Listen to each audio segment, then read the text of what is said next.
Hi hello welcome to post 360. నేను మీ మురళీ రాపల్లి. ఇప్పుడు చూస్తూనే ఉన్నాం, కక్ష సాధింపు చర్యలు ఆంధ్రప్రదేశ్లో ఏ విధంగా జరుగుతున్నాయి, అక్రమ అరెస్టులు ఏ రేంజ్లో జరుగుతున్నాయి అనేది మనం క్లియర్గా కూలంకషంగా పరిశీలించి మాట్లాడవలసిన అవసరం ఎంతైనా ఉంది. ఎందుకంటే పోసాని కృష్ణ మురళి అనే వ్యక్తి రాజకీయాలు వదిలేసి పక్కకు వెళ్ళిపోయాడు.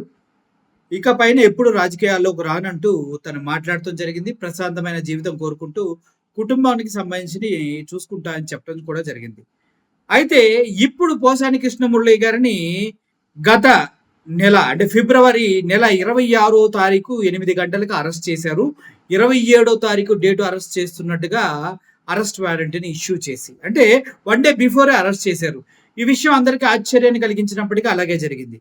ఆ తర్వాత మళ్ళీ అరెస్ట్ చేసి తీసుకెళ్లి అన్నమయ్య జిల్లా ఓబులవారిపల్లి పోలీసులు అరెస్ట్ చేసి తీసుకెళ్లిన తర్వాత పోసాని కృష్ణమురళి గారిని ఏ జైల్లో ఎక్కడ ఏ పోలీస్ స్టేషన్ తీసుకెళ్ళో చాలా కన్ఫ్యూజన్ ఏర్పడింది. ఎందుకంటే 3 పోలీస్ స్టేషన్స్ లో అతని పైన కంప్లైంట్ అనేది రావడం జరిగింది. ఓబులవారిపల్లి పోలీసులు అయితే అరెస్ట్ చేసి తీసుకెళ్లారు, కానీ పక్క పోలీస్ స్టేషన్ కి తీసుకెళ్ళడం జరిగింది. సో ఇదంతా ఒక సస్పెన్స్ గా జరుగుతూ ఉన్న టైంలో ఓబులవారిపల్లి దగ్గర ఉన్నటువంటి కడప డిస్ట్రిక్ట్ కోర్టు తనకి 14 days రిమాండ్ విధించడం జరిగింది.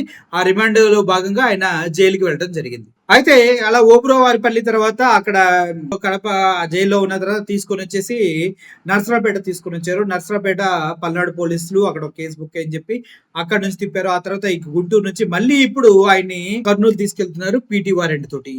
ఈ విధంగా మనం చూసుకుంటూ ఉంటే కర్నూలు రీటౌన్ ఆదోనిలో కూడా ఆయన పైన కేసు బుక్ అయింది. పీటీ వారెంట్ చూపించి మళ్ళీ పోసాని కృష్ణమురళి గారిని తీసుకుని వెళ్తున్నారు. ఒక విధంగా చెప్పాలంటే పోసాని కృష్ణమురళిని ఎంత టార్చర్ చేయాలో అంత టార్చర్ చేస్తున్నారు పోలీసులు. ఇక్కడ కాదంటే అక్కడ, అక్కడ కాదంటే ఇక్కడ, రాష్ట్ర వ్యాప్తంగా 17 కేసులు ఆయన పైన పెట్టించి విచ్చలవిడిగా తిప్పుతూ ఆడుకుంటూనే ఉన్నారు. 66 సంవత్సరాల వయసు గల పోసాని కృష్ణమురళిని ఇలా కక్ష సాధింపు చర్యలో భాగంగా తిప్పుకుంటూ పోలీసులు విశ్వరూపాలు చూపిస్తూ ఉన్నారు. సో ఒక విధంగా చెప్పాలంటే పోసాని కృష్ణమురళి గారి పరిస్థితి చాలా దయనీయంగా ఉందనే చెప్పాలి. మొన్న కళ్ళు తిరిగి కింద పడిపోవడం, హాస్పిటల్కి వెళ్ళడం, ఆల్రెడీ హార్ట్ సర్జరీ అయి ఉండటంతో చాలా చాలా వీక్గా ఉండటంతో మళ్ళీ ఆయన అన్కాన్షియస్ అయిపోవడం, హాస్పిటల్కి తీసుకెళ్ళటం, గుండె సంబంధించినటువంటి టెస్టులు జరిపించడం, మళ్ళీ పోలీసులు వచ్చి అరెస్ట్ చేసి తీసుకెళ్లి కోర్టులో ప్రొడ్యూస్ మళ్ళీ జైల్లో పెడతాం, మళ్ళీ వేరే పోలీస్ స్టేషన్ వాళ్ళు వచ్చి తీసుకెళ్ళిపోవడం, ఇలా నిరంతరంగా జరుగుతూనే ఉంది.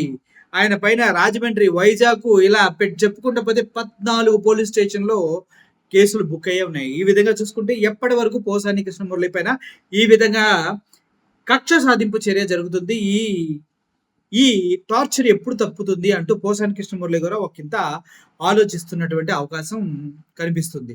అంతేకాదు జగన్మోహన్ రెడ్డి పోసాని కృష్ణమురళి గారిని కలుస్తారు, జైలుకి వెళ్ళి ములాఖాత్ అవుతుంది అనుకున్న సందర్భంలో అక్కడి నుంచి వేరే దగ్గరికి మార్చేస్తూ ఉన్నారు. అక్కడ నుంచి వేరే దగ్గరికి ఏ జైల్లో కూడా 1 రోజు 2 రోజుల కన్నా ఎక్కువ ఉంచట్లేదు. ములాఖాత్ అవడానికి కూడా ఎవరికి సరైన టైం ఇవ్వట్లేదు. సో ఓవరాల్ గా చూసుకున్నట్లయితే గతంలో చంద్రబాబు నాయుడు గారు, లోకేష్, పవన్ కళ్యాణ్ గారిని పైన అనుచితమైన వ్యాఖ్యలు చేశారంటూ పోసాని కృష్ణ మురళి గారి పైన వివిధ రకాల పోలీస్ స్టేషన్ లో కక్ష సాధింపు చర్యగా పోలీస్ కేసులు పెట్టిస్తూ ఉన్నారని అందరికీ తెలుస్తుంది. అని వాస్తవానికి ఇక్కడ మనం మాట్లాడుకోవాల్సిన విషయం ఒకటి ఉంది. పోసాని కృష్ణమురళి గారు మాట్లాడారంటే అటు నుంచి ఫస్ట్ కెలకడం బట్టే పోసాని కృష్ణమురళి గారు దానికి ప్రతిస్పందించి మాట్లాడారు.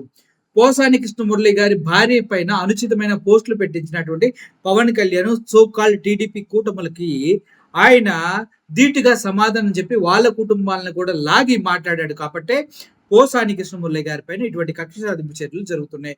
ఓవరాల్ గా ఒక విషయం మనం క్లియర్ గా గమనించాల్సింది ఏంటంటే, పోసాని కృష్ణమురళి ఫ్యామిలీ టచ్ చేసిన తర్వాతే ఆయన కూడా వేరే వాళ్ళని టచ్ చేశాడు. కానీ ఆ విషయాన్ని పూర్తి స్థాయిలో కప్పేసి వాళ్ళు ఏమి చేయనట్టు ప్రతివతల్లాగా సీన్లు చేస్తూ పోసాని కృష్ణమురళి గారే తప్పు చేసినట్టుగా చిత్రీకరించి ఆయన పైన ఇటువంటి దౌర్జన్యమైన అరెస్టులు చేసి ఇలా కోర్టుల చుట్టూ, పోలీస్ స్టేషన్ల చుట్టూ రోజుకు రోజు మారుస్తూ తిప్పుతూ ఉన్నారంటే అసలు ఎంత కోపం ఉందో పోసాని కృష్ణమురళి గారి పైన ఒకసారి ఆలోచించండి. డైవర్షన్ పాలిటిక్స్ లో భాగంగా లోకేష్ బాబుని శాసన మండలిలో వరుడు కళ్యాణి గారు ఒక రేంజ్ లో ఆడుకున్న తర్వాత ఎక్కడ లోకేష్ గారు పరువు పోతుందో అని కూడా ఇటువంటి అరెస్టులు కంటిన్యూస్ గా చేస్తూ ఉన్నారు. ప్రజల్లో ఆలోచన శక్తిని డైవర్ట్ చేయడానికి వీళ్ళు చేసినటువంటి అన్ని సూపర్ 6 ఎక్కొడతామేంటి ఇవన్నిటిని సమూలంగా మర్చిపోయేలాగా చేసి కేసులపైనే అందరి దృష్టి మళ్లించేలాగా ఈ డైవర్షన్ పాలిటిక్స్ కూడా జరుగుతున్నాయి అంటూ పలువురు విశ్లేషకులు మాట్లాడటం జరుగుతుంది. మీరేమంటారు దీనిపైన? Thank you for watching this video. Posani Krishnamurali గారికి బెయిల్ దొరకాలని మనసారా కోరుకుంటూ సెలవు తీసుకున్నాను. Thank you for watching this video. Murali signing off. Thank you so much.